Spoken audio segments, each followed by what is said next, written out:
સતગુરુ ભગવાન કી જય, સનાતન ધર્મની જય। શીલવંત સાધુને વારે વારે નમીએ, જનના બદલાય નહીં વર્તમાન। રામ ભરોસે જે રાખે હૃદયમાં, જેને થયા મહારાજ મહેરબાન।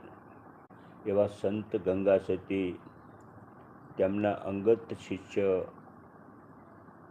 પાનબાઈને હૃદયથી માર્મિક વાણીમાં બહુ સુંદર મજાનો સત્સંગ સમજાવે છે કે હે પાનબાઈ, જેના ચરિત્ર સદાય ઉજળા હોય, જેની નીતિ રીતિ ક્યારેય બદલાય નહીં, જે ક્યારેય ભૂત ભવિષ્યની વાતો ન કરે કે ભૂત ભવિષ્યની ચિંતા ન કરે, જેને યાદ ના આવે કે વર્તમાન સ્થિતિની અંદર જેની વૃત્તિ જોડાઈ ગઈ હોય, આવા શીલવંત સાધુ કહેવાય છે કે જેના ચરિત્ર સદાય ઉજળા હોય, જેની નીતિ રીતિ ક્યારેય બદલાતી ના હોય,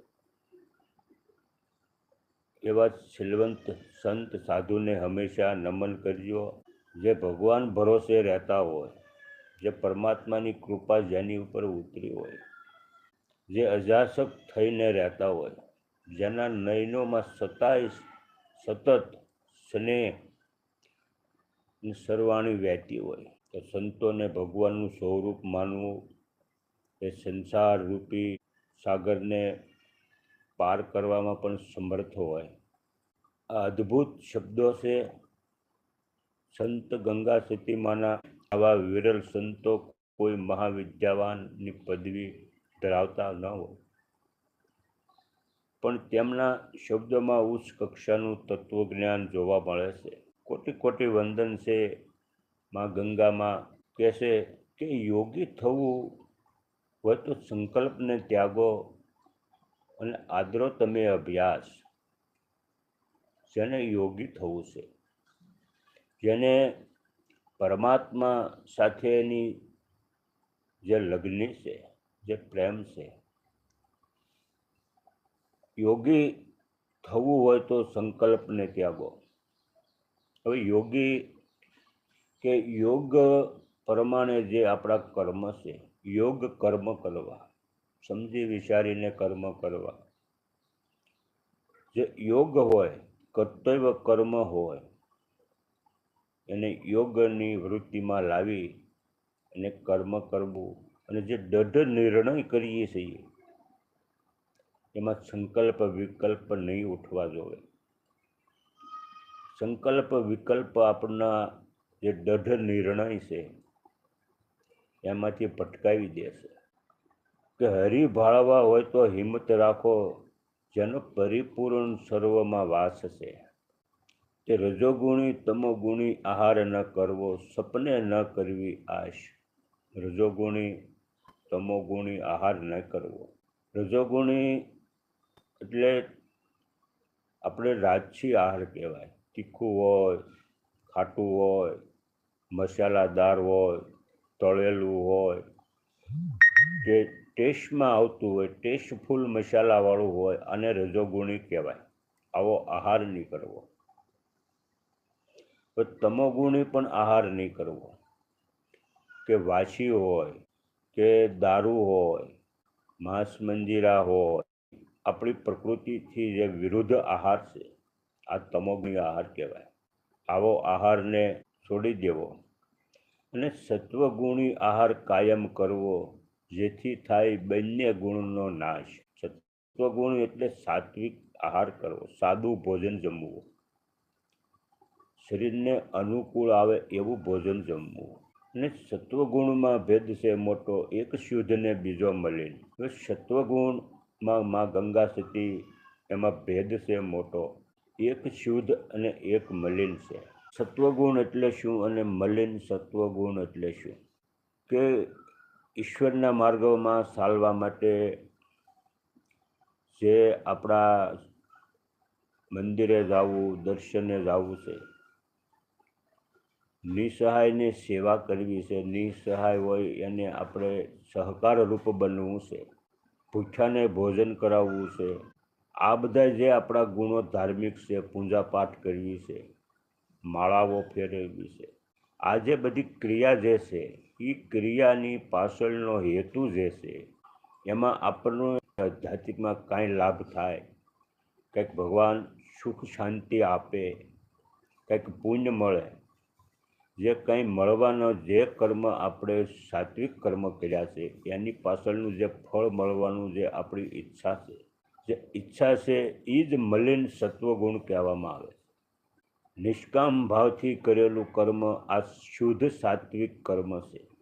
જે કાંઈ કરીએ છીએ, જે કાંઈ સહાય કરીએ, જે કાંઈ પુણ્યદાન કરીએ, પૂજા પાઠ કરીએ, એની પાછળનો કોઈ લાભ મેળવવો ન જોવે. એનો જે કાંઈ પરમાત્માના શરણમાં સમર્પિત કરવું અને કોઈ પણ કર્મના ફળની આશા ન રાખવી, આને શુદ્ધ સત્વગુણ પણ કહેવામાં આવે છે. સત્વગુણમાં ભેદ છે મોટો, એક શુદ્ધ અને બીજો મલિન. મલિન સત્વગુણનો ત્યાગ કરવો પરિપૂર્ણ યોગી થવાય. હવે યોગી થવું હોય તો જે મલિન સત્વગુણ છે એનો ત્યાગ કરવો અને સંકલ્પ વિકલ્પનો ત્યાગ કરવો અને આદરો પછી તમે અભ્યાસ. વિદેહી દશા તેહી પ્રગટે, તેથી 3 ગુણોથી થયો પાર. જ્યારે કોઈ પણ કર્મના ફળની આશા ન હોય ત્યારે દેહથી વિદેહી બની જાય છે. દેહથી વિદેહી જ્યારે સાધક એ અવસ્થામાં આવે છે વિદેહી, ત્યારે એનામાં 3 ગુણ પણ છૂટી જાય છે. ગંગા રે સતી એમ બોલ્યા જેનો લાગ્યો તુરિયામાં તાર. જ્યારે વિદેહ થઈ જાય છે એનો તુરિયામાં તાર લાગે, એટલે કે એને તુરિયા અવસ્થા પ્રાપ્ત થાય છે. આ ગંગા સતીમાના ભજનનો લગ્ની લાગી બ્રહ્મની છૂટી ગયો સંસાર. ફાવે ત્યારે ફરે કોઈ ન રોકણ કાન. બ્રહ્મની લગ્ની લાગી ઘટમાં જ્યોતિ જાગી, ભ્રાંતિ ભ્રમણા ભાંગી. અંતર બહાર બધે અંજવાળા થઈ ગયા, ભાંગી ગયા અંધારા. નિર્ભય નોબત વાગી ઘટમાં, અનેક માંજી એક થયું ભાળ્યું. ભાળ્યું ભવનું દુઃખ, ભાંગી ગયું ભવનું દુઃખ. રહ્યો નહીં વિરાગી ઘટમાં, અહમપણાનો ઓકી દઈને સદગુરુદેવના શરણે જઈ. મહાપદ લીધું માગી, લાગી રહી ઘટમાં બ્રહ્મની, ભાંગી રહી સંસાર. માથા મેલી લે છે તે જીવો ફાવે છે. માથા મેલીને જે ખેલ ખેલે છે, માથા એટલે આપણો અહંકાર છોડીને જ્યારે જીવન જીવીએ છીએ એને જ આ ભવમાંથી પરભવ સુધીનું પાથું મળે છે. એ જ સત્ય છે. મન પંખી નજરે આયા, મન હંસ નજરે આયા, ત્યાં તો નથી શોષપોખ નથી કાયા. વિના પાણી સરોવર ભર્યા, હારે એ તો નિજ નજરે પાયા. મનખો મારો તે ઓળખીને, ગુરુ પાયો બેસીને નાયા. વિના વાદળ વીજળી સમકે, અમે સમકે નવલખ તારા.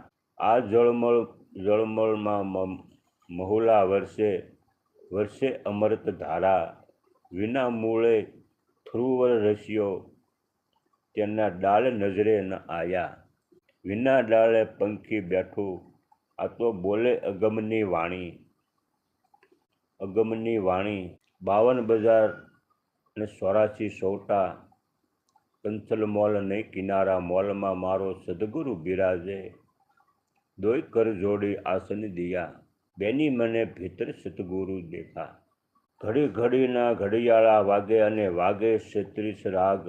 રાગરણી જળહકત મોલને, ઝરૂખે ઝાળિયા ઝાળી રે વાગે. ઝીણી ઝીણી ઝાંઝલી વાગે, બેની મને ભીતર સદગુરુ મળ્યા. પવન પૂતળી સિંહાસનને શોભતી, એને નખશીખ જોઈ નિરખી અંગના ઓશિકા. પ્રેમના પાથરણા ગુરુજીને દેખી, અને ત્યાંથી હરખું બેની મને ભીતર સદગુરુ મળ્યા. સતનામનો સિતાર લીધો, વળી ગુણ તખત પર ગાયો. મહાપુરુષો સંતો જે આપણને ભજનની અંદર સમજાવી ગયા છે ઘણું બધું. ભીતર ભરી લો ને નિજાનંદને, પ્રેમ જગમાં ભૂતકાળ ભૂલીને વર્તમાનમાં રહેજો તો જ મોજમાં આવશું. સુખ ને દુઃખ આવે અને જાય, જીવન સંગ્રામમાં વિચલિત થતી નથી તું જીવનની ઘટમાળમાં. પ્રેમ દીપને પ્રગટાયો રાખજો કાયમ ઉજાસ, આવે દુઃખ પાછું લીજે જે ગોદમાં. સતગુરુ ભગવાન કી જય, સનાતન ધર્મની જય.